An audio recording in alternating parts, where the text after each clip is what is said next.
Hollywood has been putting out some fucking stinkers lately. And not least of which are their continuing factory assembly line of garbage tier superhero movies. And when you have a factory assembly line for garbage tier superhero movies, and you cast literal pedophiles as the lead, you can only assume that they're going to fucking tank. Which is why I'm very excited to watch the Critical Drinkers review of The Flash. Let's go. Let's go. Fate truly is a cruel mistress, dear viewer. No matter how much knowledge you have of what's coming, no matter how hard you try to warn people or change the course of events, certain things are simply inevitable. Like The Flash being a steaming pile of garbage that nobody wants to watch. I mean, I love how he even used the exact same metaphor I did. Yeah.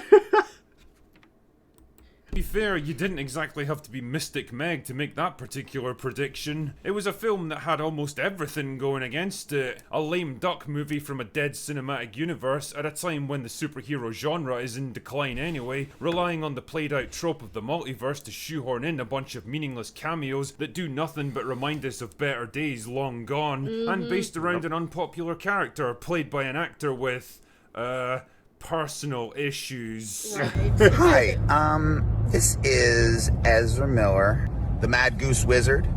What the fuck is that? Nice one, Ezra. Never change. It all added up to a film. No, with all definitely the change. Definitely stop being a groomer. Yeah. Definitely stop being a groomer. Like, you definitely need to change that.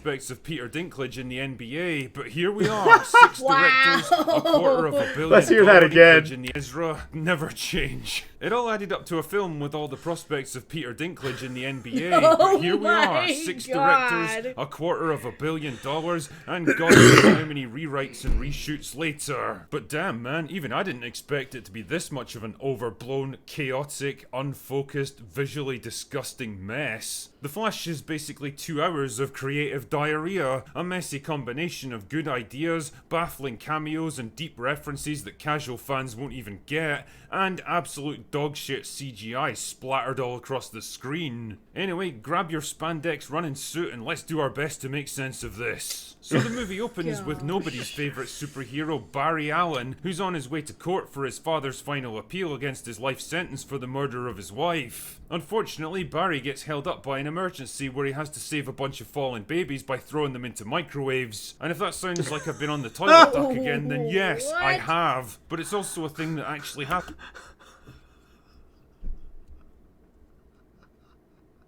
What?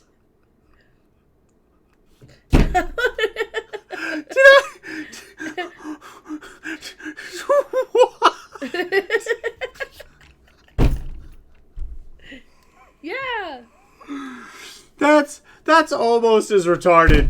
That is almost as retarded as Indiana Jones surviving a nuclear explosion because he fucking hopped into a fridge. Into a fridge, yeah. Yep. It's like, oh yeah, we're using cartoon physics and logic now. When you laugh so hard, you cough up some more plague juice. Oh, nice.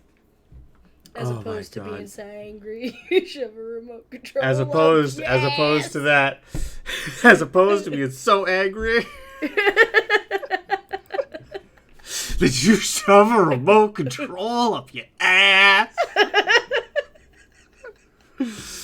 Greatest meme of all time.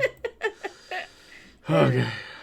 Happens in this movie, and yes, it is as dumb as it sounds. It's also a convenient excuse to shoehorn in a couple of cameos from Batman and Wonder Woman, and don't worry, if you like meaningless cameos that go nowhere, there's going to be plenty more on the way. Yay! Believe that. Wow. Anyway, Barry goes back to his childhood home to reminisce, and then gets sad, and ends up running so fast that he travels back in time. I mean, we've all done it, right? And this gives Barry a bit of an idea. What if he went back in time to the day of his mother's murder and changed things so that she never got killed? Bruce doesn't think this is a very good idea to go messing with the timeline because of every single time travel movie ever, but Barry's like, nah, it'll be fine. So back he goes and saves his mum, Job done, mission complete. Except it isn't, because now he finds himself in 2013, right before the events of Man of Steel, where he runs into a younger version himself that doesn't have his powers yet. And this is where you need to strap yourself in, dear viewer, because if you thought that one Ezra Miller on screen was more abrasive than Aquafina trying to rap... Oh, God. well, My thoughts exactly, Drinker. My thoughts exactly. Gosh. We need to make that a command on the stream.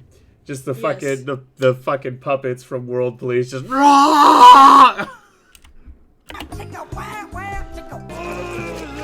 well, all I can say is that the rest of the movie's gonna be a bit of a slog for you. Anyway, they're interrupted by the arrival of General Zod, who's on Earth looking for Superman. So the two Barrys decide they have to bring together the Justice League to fight him. The only problem is that they don't actually exist here. Cyborg is still just a college football player, Aquaman was apparently never born, and Wonder Woman is, on vacation or something? I don't fucking know because the script doesn't seem to know either. The only option left is Bruce. So they go to Wayne Manor to find him, except he's not the Bruce Wayne that they remember. And take note of this segment because it's one of the few parts of the movie that's actually pretty good. Anyway, so this is the Bruce Wayne from Batman 1989, who's since retired after basically solving all the crime in Gotham City. Nice one, Bruce. Anyway, Nice. the Barrys are able to persuade him to come out of retirement on the grounds that the entire world is about to end. And together they journey to Siberia where they recover Superman from the sealed prison that he's being held in. Except it's not Superman, it's Supergirl in this reality. Why? Don't know. So they take Supergirl out to the I'll tell you why. It's because the message.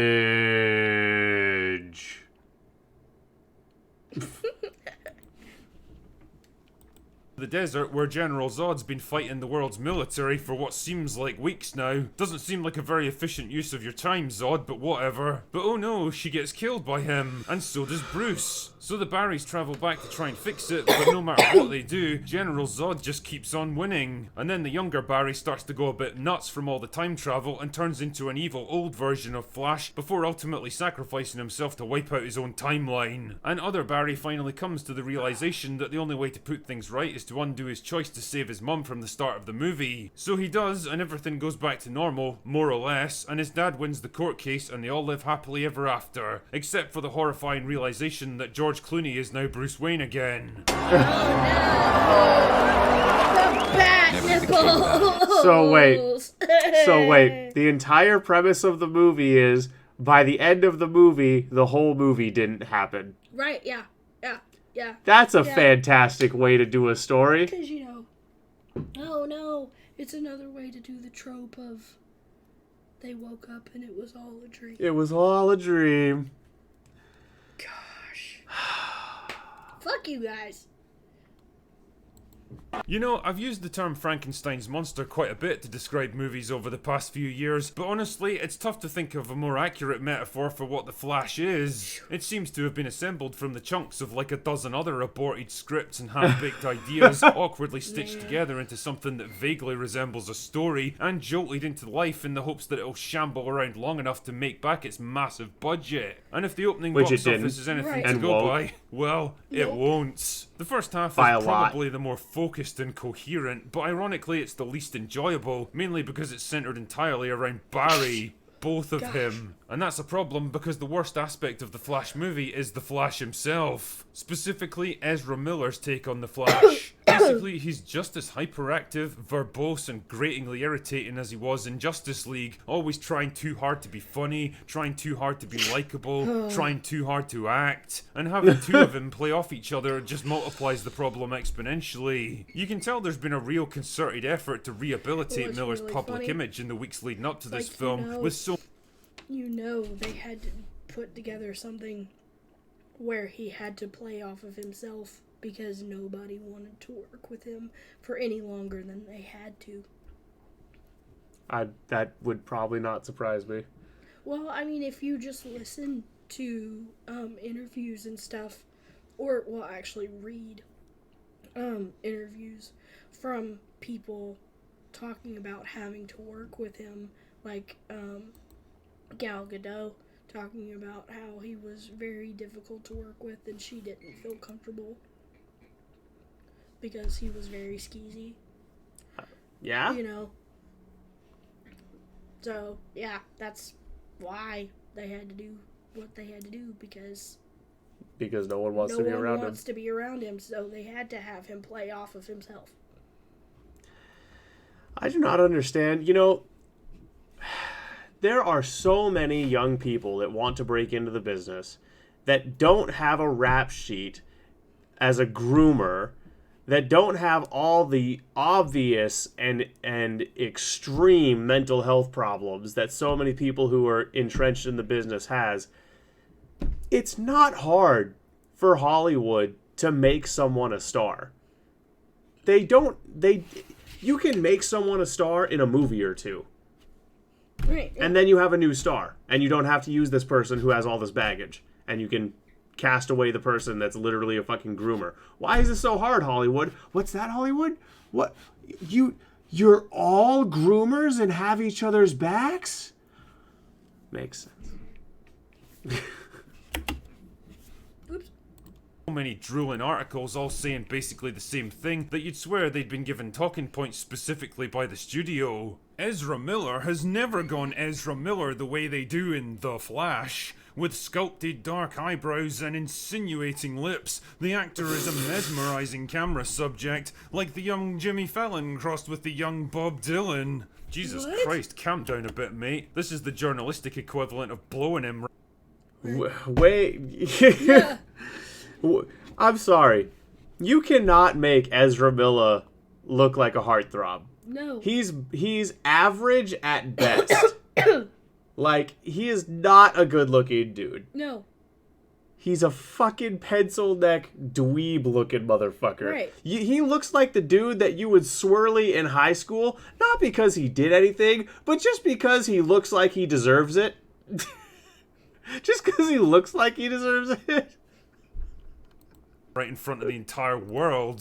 But none of that can change what's actually up there on screen, and if your main character is the least likable part of your movie, actually, he well, just you know... looks like one of those people, which isn't very surprising because he is this kind of people, but he looks like the kind of person that does stuff to kids.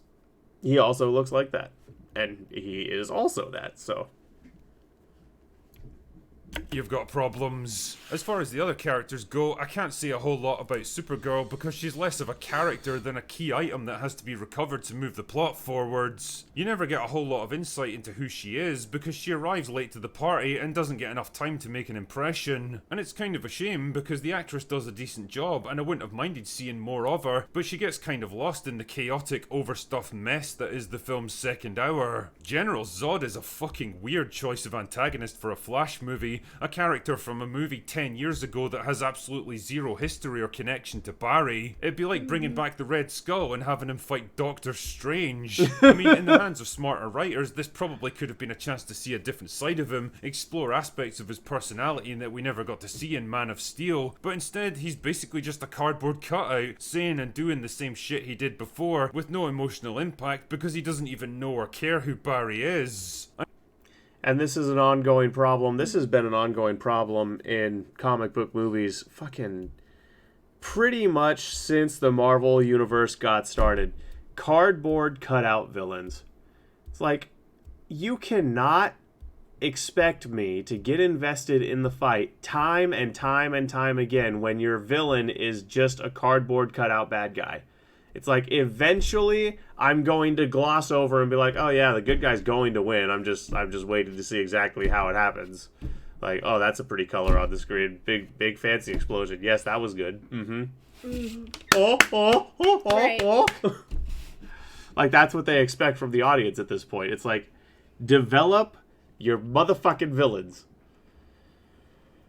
And I think I speak for everyone when I say that we're fucking done with multiverses. It was an intriguing little idea like 4 or 5 years ago, but as we've learned from every other superhero movie that's been made on the subject, it's really just become an excuse to bring back old actors and dead characters and throw them into new situations because funny. But let's be real here, the only reason that anyone was even interested in this film was to see Michael Keaton in the Batsuit again. And for me, this was both the best and most disappointing aspect of the movie. On the plus side, Keaton's barely missed a beat in 30 years and slipped right back into the role like he's been doing it his whole life. Yeah. Modern VFX and stunt work allows him to move and fight in ways that he never could have back in the Tim Burton days, and seeing the Batmobile and Wayne Manor faithfully recreated definitely gets the nostalgia going. The problem is, beyond recycling a few well-known lines, the movie doesn't seem to know what to actually do with him. His character's got no real arc or journey to go on, he doesn't learn or change in any way, and he's not around long enough to really connect with Barry as the paternal figure that I think they were going for. Also, this movie basically proves my point that Batman is not compatible with big Marvel-style battles against alien armies and giant sky beams. He's a crime fighter that's supposed to be leaping across rooftops and stalking the dark alleyways of Gotham, not taking on giant CGI monsters in the middle of the desert in broad daylight. It's such a cheap, shitty misuse of such an awesome character, and it pretty much exemplifies DC's biggest problem of pissing away every advantage in a desperate attempt to copy Marvel. People watch your movies precisely because you're not Marvel. Why don't you fucking see that? Oh yeah, and needless to say, the visuals look like absolute donkey shit, which is par for the course with movies these days. Probably because this film was getting rewritten and reshot right up until the final whistle, and the VFX artists had no idea what they were even supposed to be rendering. There's some obnoxiously bad green screen that genuinely looks like it came from a Disney Plus show, and action set pieces that would have been cutting edge in the early 2000s but look weak as fuck today. Seriously, go back and rewatch the first Iron Man, a movie made 15 years ago with half the budget, and it'll look infinitely better than this. Wow. All of these problems smack of a script that's trying to do way too much, cramming too many ideas and characters, too much action, too much visual spectacle, and ends up tripping over its own feet in the process. All a filler, film so no desperate substance. to impress, saddled with so many expectations and so much studio interference that it's lost sight of what it's even trying to be or do. And all it actually ended up being was the very mess that we all predicted.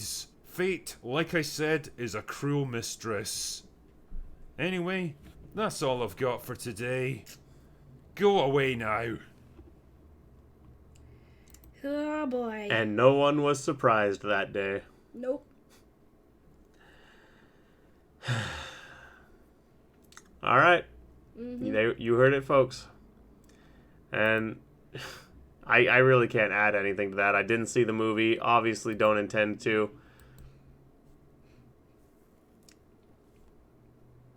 Welcome to the adventure. Welcome to the adventure.